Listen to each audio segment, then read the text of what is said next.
Olsen or one of those guys off the scoreboard. Like, because it melted down last year. That was the Achilles heel last year. We scored like tons of goals in that Flyers series. That wasn't a problem. Right. One thing that I'm encouraged by, I went back for some reason. I don't know. It was a slow day. I went back and I looked at Game 7 highlights from the Montreal series in 2010. Let me ask you a question. If it was a busy day, would that stop you from going back and looking at No, I probably just would have fast-forwarded through the highlights, but I would have looked at them nonetheless. I might have had to squeeze them in, and today I watched them at a more leisurely pace. But I did watch them, and it's remarkable to see how similar Fleury's performance was in the Montreal series in 2010 and against Philadelphia in 2011 in terms of the kinds of goals he was letting in. I mean, just terrible, terrible soft goals. And the only thing I'll say is I feel a little bit more confident this year that that's not going to happen to him. He's very well rested. He seems to be very confident.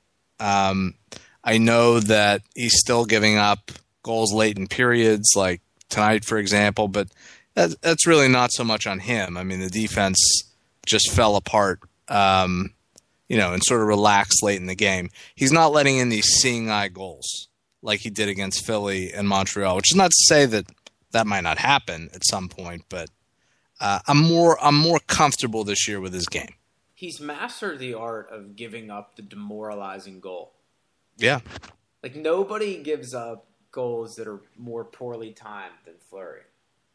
Just really bad goals, like after a great shift, some awkward bounce off the backboards. It happens. But I'm like you. I have more confidence in him now than I thought I would at the beginning of the season going into the playoff. And maybe that's because I think if he gives up 3 or 4 goals, we can score 5 or 6. Yeah, and I feel like the way this team is constructed now, we're just relying on him less. The team that played against Philadelphia last year is just soft. They soft. I was so disappointed in so many guy. It was proud. It was the least proud that you could ever be of the Penguins. And they make my job hard. They try to make my job hard. They're soft. Yeah, I wasn't proud at all. It was just a terrible effort. Some guys don't want to be here.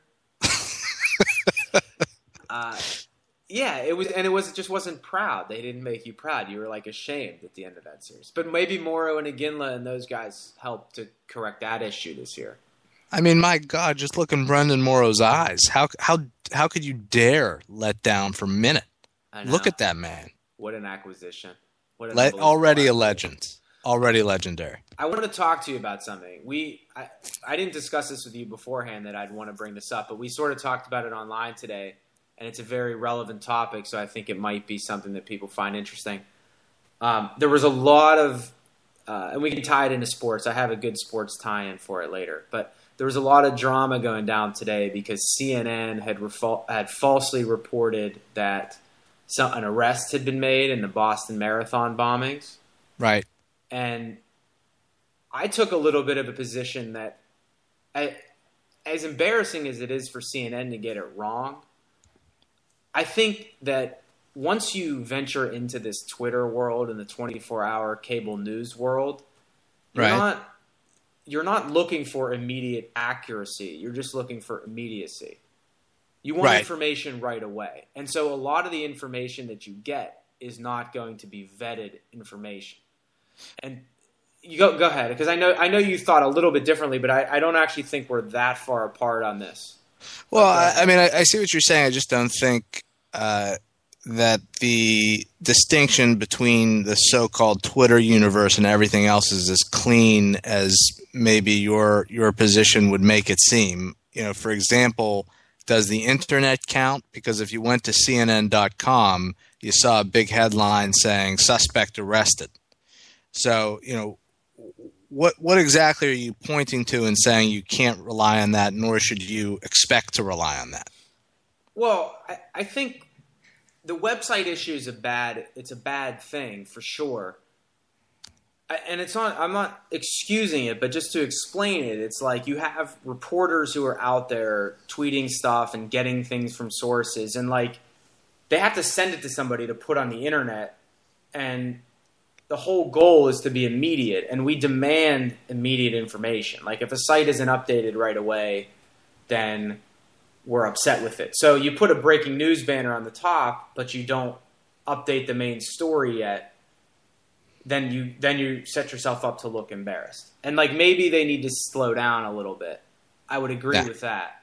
But I just think you may be giving the audience, the news consumer, a little bit too much credit. I think that you're right that people should be cautious about accepting the first thing they see on Twitter as true.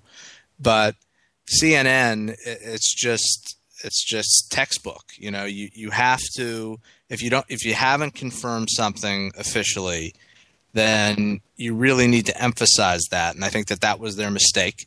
And I don't necessarily think that John King, who initially reported that, is the primary culprit, because from what I saw, the video of his report, he did say, I'm hearing this from one law enforcement source that I have. right. You know, he didn't make a claim that, you know, he had multiple sources or that this was a sure thing. I think he hedged, if not as much as he could have, in an appropriate way. It was really what everybody else in his organization did subsequently, to sort of take this as this huge scoop and flash it across their website banner and put it on the graphic at the bottom of the screen and continue reporting it. You have to have learned your lesson after misreporting things in just spectacular ways just recently with the healthcare decision by the Supreme Court, which they screwed up monumentally. You need to be on alert that if you haven't confirmed something officially, you need to make abundantly clear in every media and in every aspect of your organization that this isn't confirmed. And if you're not doing it, it's not on the news consumer, it's on you. You have a responsibility. Okay, you say it's not on the news consumer, and I agree with that to an extent, but I think we need to change our expectations of what we're supposed to be getting from Twitter and 24-hour cable news versus what we read in the New York Times and the Washington Post in the morning. Like when you sign on Twitter, you're doing it because you want to experience the ride along with the breaking news. You want to know what the sources are saying live. At least I do. And like I look at this stuff and I see source X or source is telling me X. I don't think that means X is true. I think that just means that source is telling me X. I don't disagree with you at all on that point. But I think we're talking about two different things. If you're on Twitter and you read a tweet that says sources are telling me X, you've basically got what I like to call a Rob Rossi situation. I don't take that to mean anything more than it says. It could be true. It could be not true.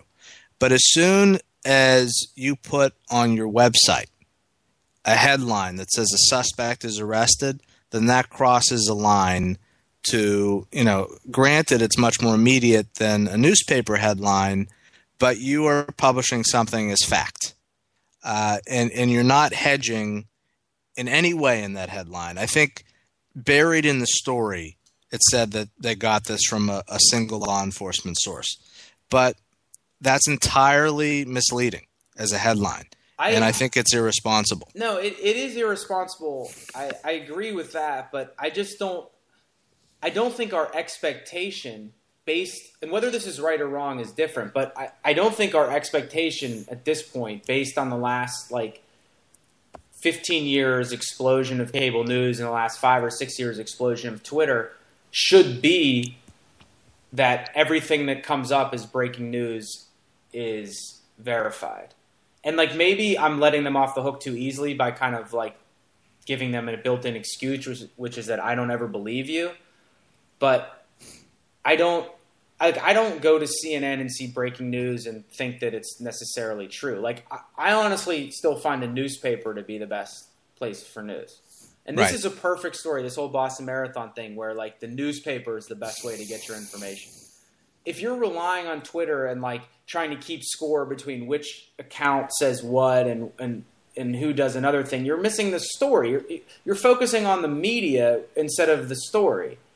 And it's a little bit irritating, I think, that people get so distracted by like who is saying what and who ends up being right and all this stuff.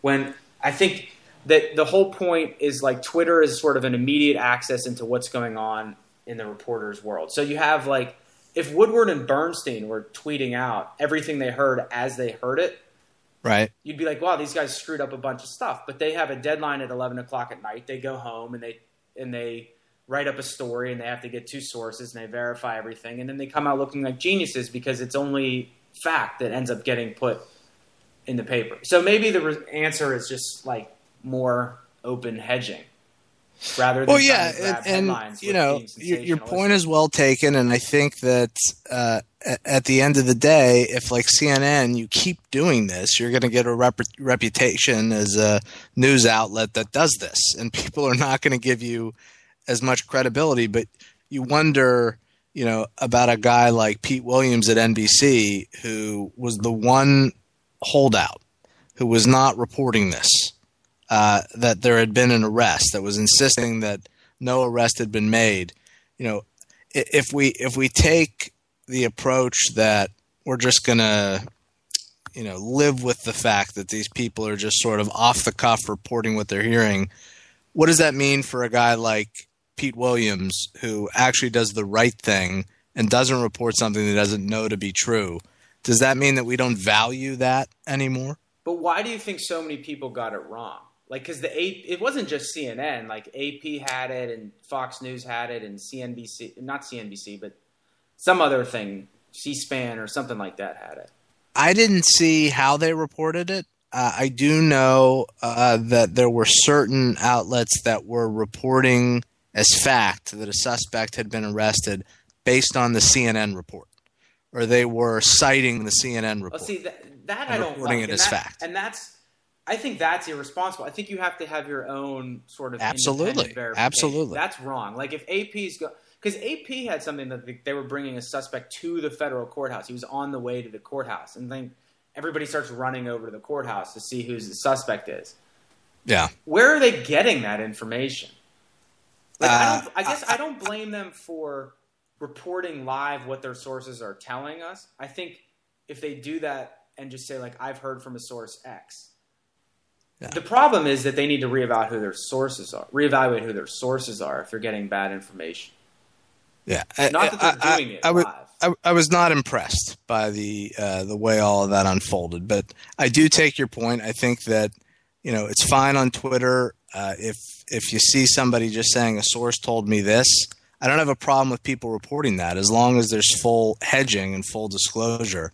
I just think where CNN jumped the shark was by putting a blazing headline on their website and a graphic saying that a suspect had been arrested. Right. And that's just inexcusable. You just can't do that. Right. I don't think we disagree on that point. And to bring it full circle back to sports. Yes. Where I saw this happen in sports just recently was with these reports that Malkin missed the Florida game with a sunburn. Yes. It was only Twitter speculation that like Josh Yohe or somebody from the Trib said Malkin had a sunburn this morning. He's not playing tonight. Put X and Y together, you get Z, which is that he's out because he has a sunburn. Right. And Molinari reported it too. Right. Molinari too. Hall of Famer Dave Molinari, we should mention. That turned out to be completely untrue. Like that. I mean, maybe 140 characters isn't enough to put in a proper, like, this is just my guess, Malkin's out because of a sunburn. But a lot of outlets and a lot of people ran with that story. Yes. Without all in the course, any sort of independent verification other than Dave Molinari's Twitter or Josh Yohe's Twitter. And it's like, that's worse than what Molinari and Yohe are doing, in my opinion. The whole thing came full circle in literally like 15 minutes. From the time Molinari and Yohe tweeted that they thought he was out with a sunburn, like 5 outlets reported it. Then the team denied it vehemently. And then Yohe and Molinari were back on Twitter saying, Well, no. It's the shoulder. Wasn't the sunburn. It was like an entire news cycle in 15 minutes where they misreported something completely. And then